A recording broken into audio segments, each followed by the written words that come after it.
This now has to do specifically with unpacking the standard of English language arts. Okay. But we will not look at the curriculum in very much detail, but just look at how we can logically use the curriculum guide or the standards as a way of addressing or planning out how to address reading difficulties among our students.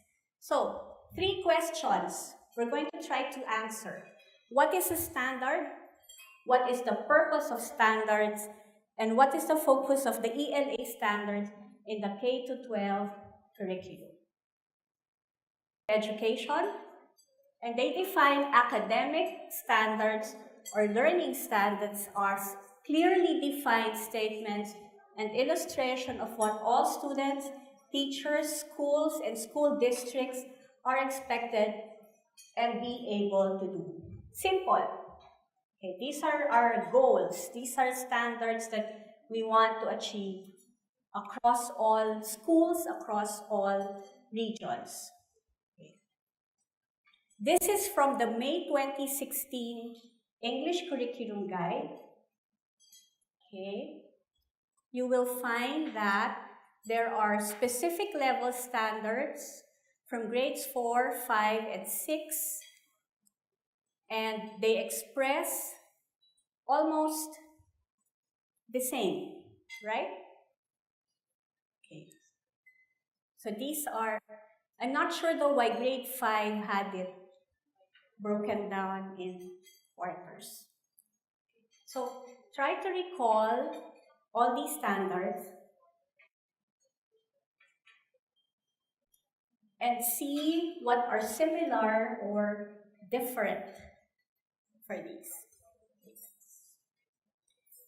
Take into mind or take into consideration the notion of taxonomy. Do taxonomies also apply in terms of, should taxonomies also apply in the context of learning standards? So ask yourselves that. Everybody, let's read the ELA Grade 4 Learning Standard. Ready? Go.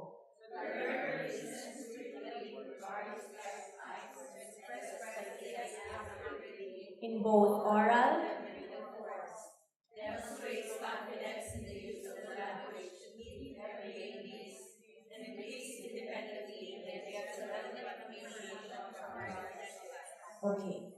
When we unpack standards, we normally look at what the noun phrases are,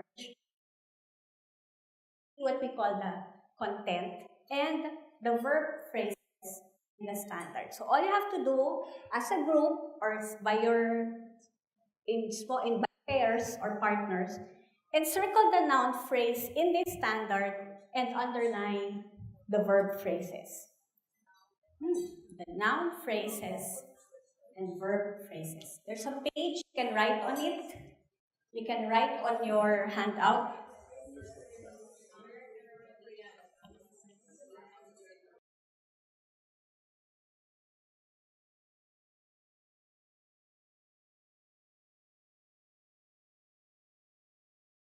If you look at it, when we look at a standard, it contains a lot of things.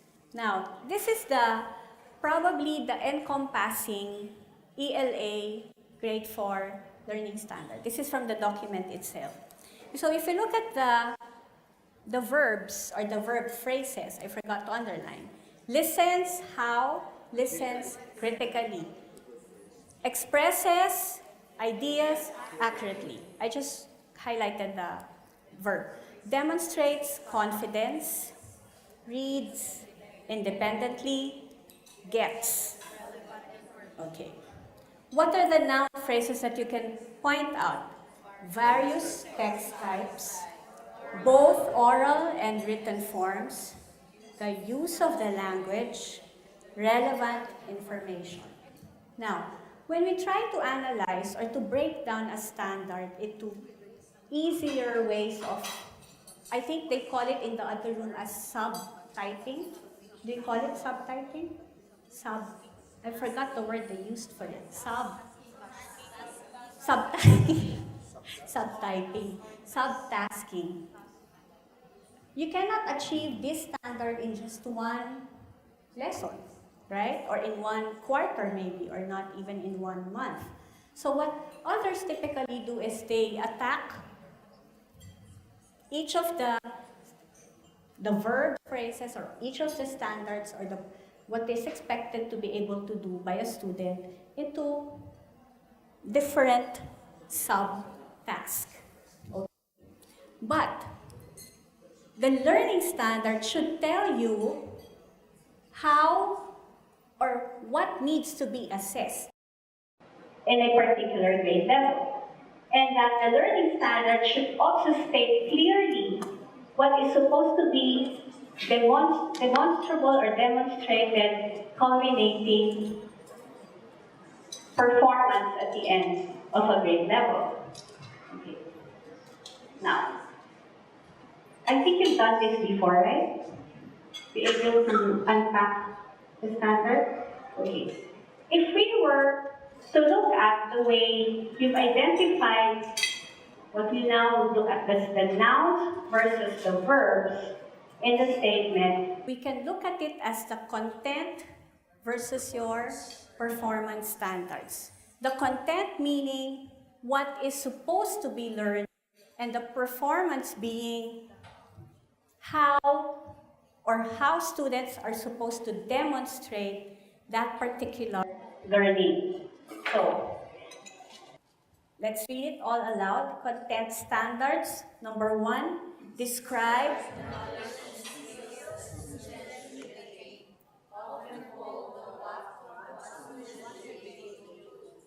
They indicate.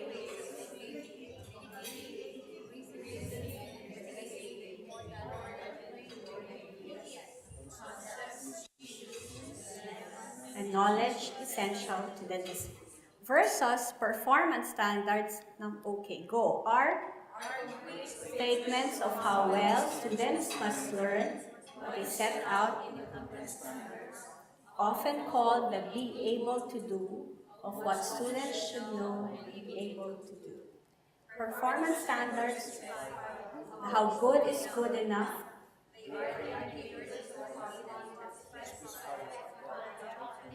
competent a student demonstration must be. Okay.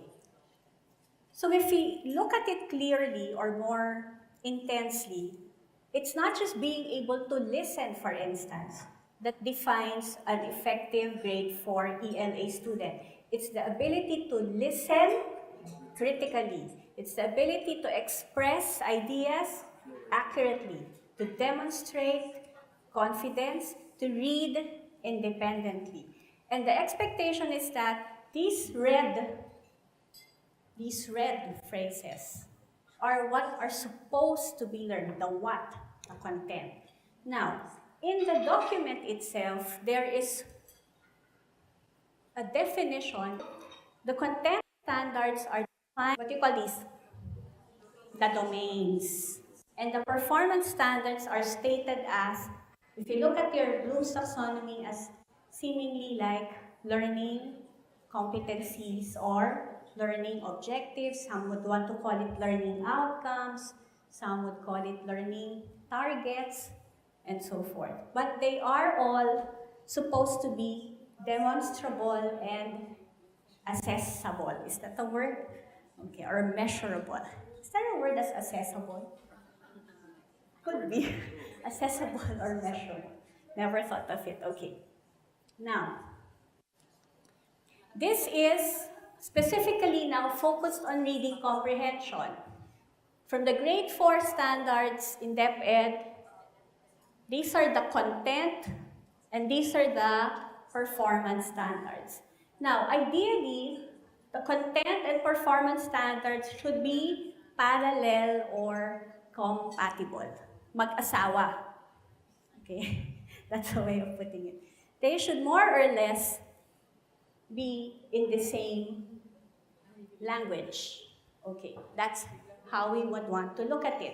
But if you look at, for instance, the second content standard, text elements to comprehend text, it now specifically refers to various texts as both literary, and informational text. So if you look at content and performance standards, as I mentioned, they should be connected to one another or related to one another. The more difficult part is how do you translate these into learning objectives. Yun ang kailangan matutunan ng teachers. Okay? That even if they don't have a week-to-week lesson plan, kaya pala nila i-translate to learning objectives. Something that's as big as a curriculum standard. Okay? Now, the difficulty is because we have a lot to cover. You see this? Ang dami, di ba? Marami siyang kailangan ding i-unpack or i-plan for. So there's a lot of unpacking that a teacher should be able to do on a weekly, daily basis so that the learning objectives meet the content and the performance standards that are stated in the curriculum. Okay. Now, we can also look at the K-12 curriculum as having exit points. Okay? The exit points are 3rd, 6th, 10th, and 12th grade. Okay. The challenge, however, for many teachers that you're going to train is that sa grade 3 to grade 4, do you need to bridge? See? Is there a need to bridge the 3rd to 4th grade standard? And when do you do that? Kailan nila pwedeng gawin yon? Do they have time for it? Okay? So that by the time the kids move to 4th grade or move to the next grade level, they're able to accomplish either the prerequisite and be ready for the next level standard. That's the hard part. I'm not saying it's easy. And kulang yung time natin to discuss that part of the alignment. Now, if you look at this as well, see the jump in expectations from 3rd grade to 6th grade. When does the junior leader actually come in? If you look at the behaviors of proficient junior leaders that we discussed earlier, when does he or she need to have acquired all those skills?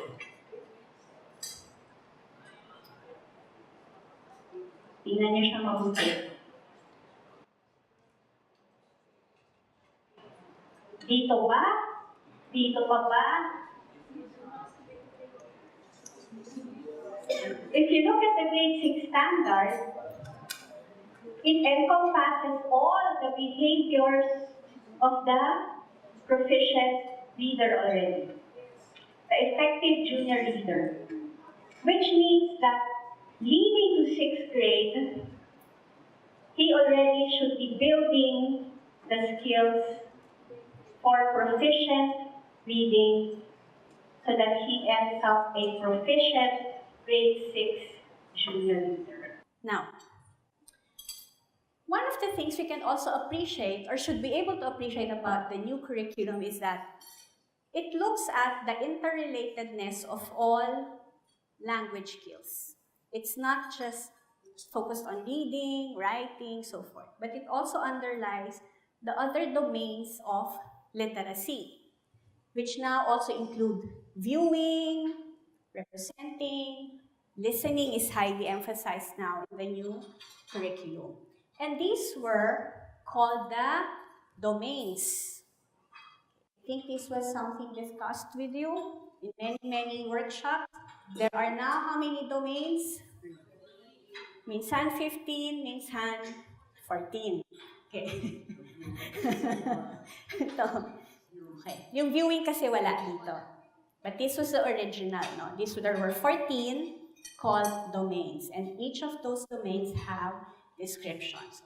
We understand when we were doing our English majors, maybe many years ago, okay, we were only taught 5 macro skills, remember?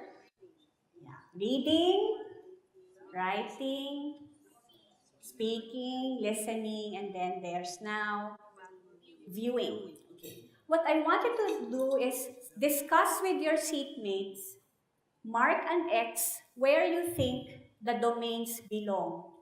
Which macro language skill do the domains, each of the domains fall in the grades K to 12 curriculum? Is it a listening skill? Is it a speaking skill?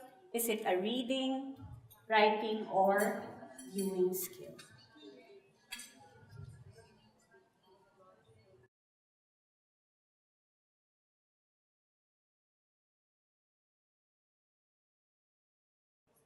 Finished? Okay. All right. Ready for the answers?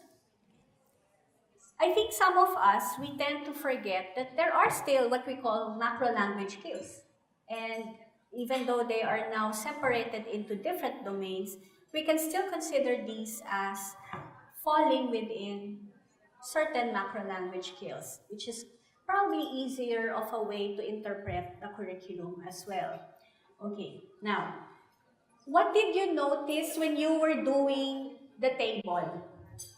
What was the what happened when you were trying to plot it? So you noticed your checks or your X's across a line would fall in different columns. Okay, so one skill or one domain was not just exclusive to one particular macro language skill, and that is true. So if we were to look at it, see, the domains, some of them even fell in 5 macro language skills. Okay. What is this telling you then about the ELA curriculum? What is this telling us about the English language arts curriculum and the domains? They are interrelated skills. And that is something that we might be missing out, or teachers might be missing out, when they teach, for instance, reading comprehension, not realizing that it has implications to writing and viewing. Or when they teach phonics and word recognition, it's not just reading, but it's also listening. Or when it's spelling, it's not just recognizing how a word is spelled, but how to use the word correctly later on. What I wanted to just show you is that our old understanding of macro language skills is not dead. It's not obsolete. It's just being able to see how the domains are now interrelated skills within a more integrated language arts framework. Because I think one of the things we've missed out, or we probably have as a misconception, is that we think that the domains are exclusive to one another, or they are singletons, they are spinsters. No, they're not. They're married to each other, okay?